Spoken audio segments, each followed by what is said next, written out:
Hi guys, welcome to another episode of Strikes, Spares, and Gutters. My name is Gary Bain. Today we're going to talk about a perfect game. You know, I've never bowled a perfect 300 game. I've gotten awful close. Back in November of 2011, I actually bowled a 290. Started out with an 8 spare in the first frame and then rolled 11 in a row.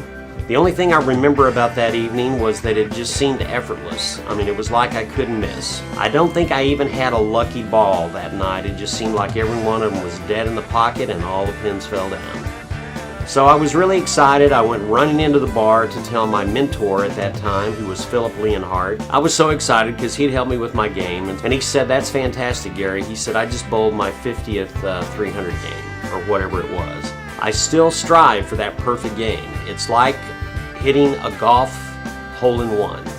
It's one of those things you strive for. It's not the end-all of bowling by any stretch. I enjoy going out and bowling no matter what the score is. Last night I had a really good series, and I actually, my last game I bowled 8 in a row, and that's when you start getting nervous. It was one of those situations that I told myself I wasn't nervous, but obviously I was. Next ball I threw was a stone 8, picked that up for the spare, got up on the approach for the 10th frame, and threw the ball directly into the gutter.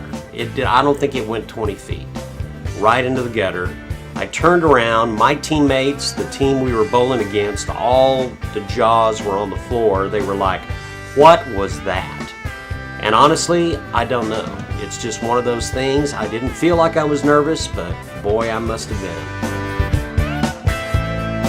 Today's guest on my vlog is Tony Woolis. He's one of the best bowlers here in town. He's got more 300 games than probably anybody in Lubbock, Texas and the surrounding area. He was very generous with his time. We talked a lot about technique. We talked a lot about what it feels like to bowl a 300 game. So without any further ado, here's Tony Woolis, a perfectly great bowler. My name's Tony Woolis. I work for Aero Colors. I do automotive paint repair, and I also drill bowling balls. I grew up basically in Wichita Falls. I was an Air Force brat. Been there since '75, moved to Lubbock in '98. Best place I've been for bowling. First time I ever bowled was my junior year in high school. The school gave out free game passes. Started going every day, fell in love with it. Started bowling my first league in 1986 and averaged 139. I love to be able to come out and see my friends. Doesn't matter where you're from, what city you've lived in. If you bowled with that organization, you go back, see them in tournaments, and it's all like family. That is the best part of bowling. You will always have friends. Golf and bowling are identical, hand-eye coordination. Most good bowlers are great golfers. I'm the opposite. I'm a good bowler, terrible golfer, but that's me. People think it's not a sport, but it is. You come out here and try to bowl 10 games and see if you're not tired. You use muscles you don't think of. But I think it's a good cardio workout, and I think it's all around good for your health. My father was my biggest. He ran a bowling alley from 68 to 72, never forced me to bowl. He averaged 200 his whole life, never shot 700. That tells you the difference of bowling back then. He was always positive. No matter where I bowled, he always came to my tournaments, him and my mom. He passed in '98, but my mother's still a big supporter, calls me every night to see how league was. So they're my two biggest influences. While I was working at Falls Bowling, Wichita Falls, I was a head mechanic. It was a morning ladies league. I happened to come up front to get something. I was standing there watching. The lady threw a 14-pound ball, hard and straight, hit the head pin, the ball went in the gutter, took the pie pin and left everything else. It's the strangest leave I've ever seen. I had to go down and check for things on the lane. There was nothing, so she had to shoot her spare. It's an expression I learned from my ex-wife.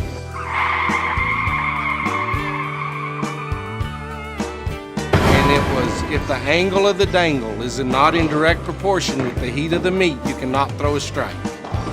She got that out of a bowling book because I was thinking, man, that sound, but it was in there. So that's one of my favorites. Most people don't do this a lot, is when you get on the approach is always do the same thing over and over. I get on the approach, I stick my fingers in the hole, then I push my glasses up, rub my hand, and then I set up and go. As long as you set up, I've learned you can make shot after shot. It's when you get up there, leave a 10-pin, grab it and go, you're gonna miss it. You've gotta set up. So I think that's great advice. Always set up for your shot and never think about what you did last frame. You opened, it's gone. So that's probably the best advice. Always look forward and keep confident and positive. I'm abnormal. They say correct arm swing. I don't. I'm a power player. I have the cock elbow. I think whatever makes you comfortable, then you get a coach that can work with your style. Because everybody's different, as you said. And nobody can be perfection every time. So when I help somebody, I try to work with what they have. And if I can change it a little bit, tweak it, but I'm not going to totally change it. So I think you should bowl how you are, how you feel comfortable, and be coached from there. If you want to be very competitive, then you need at least 3 different balls. I mean, you can't come out here with a high dollar ball on a dry lane and expect it to work. I mean, if you want to be competitive, you need to put the time, the money, come out and practice, and you can get there. My first 300 game was 1986 in Wichita Falls, Texas at Falls Bowl Lanes. I was 19 years old. The first one was, I don't remember the 10th frame, I really don't. I can't tell you anything about it. The nerves were, I remember shaking, my heart racing, sweating, but it was feeling like you'll never feel. It's awesome. I have 101 now.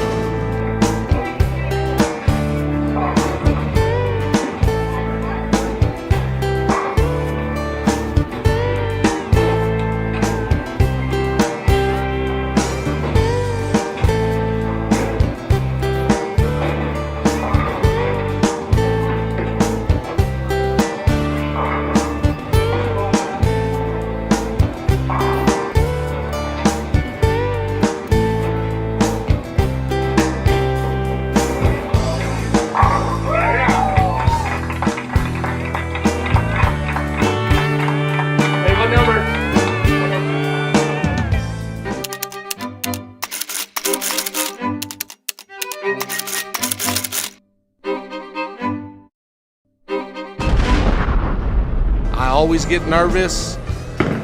Since my niece died, my dad died, when I get to 8 in a row, the 9th one I start asking them for help when I get on the lanes. I ask for my dad, my niece that passed away, and of course God that gave me the talent. So I always have that ritual that I go through at the end.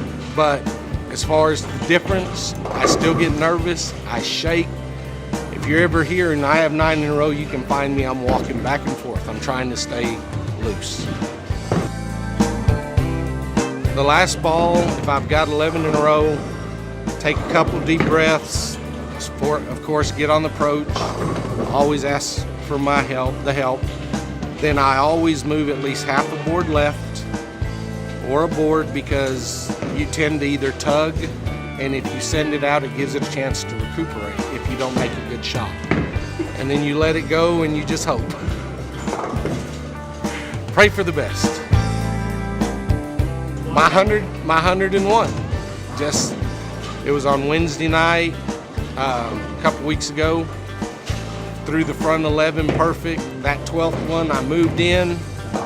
I was really nervous for some reason, and I tugged it in the oil. 60 feet straight down, clipped the head pin. I left the bucket with the 7. Head pin went off the wall and took all 5 out. So that was one of my luckiest ones. Thanks, Tony. That was great. To all your bowlers out there, I hope you continue scoring well. I wish each one of you a 300 game in the near future, and just keep on rolling.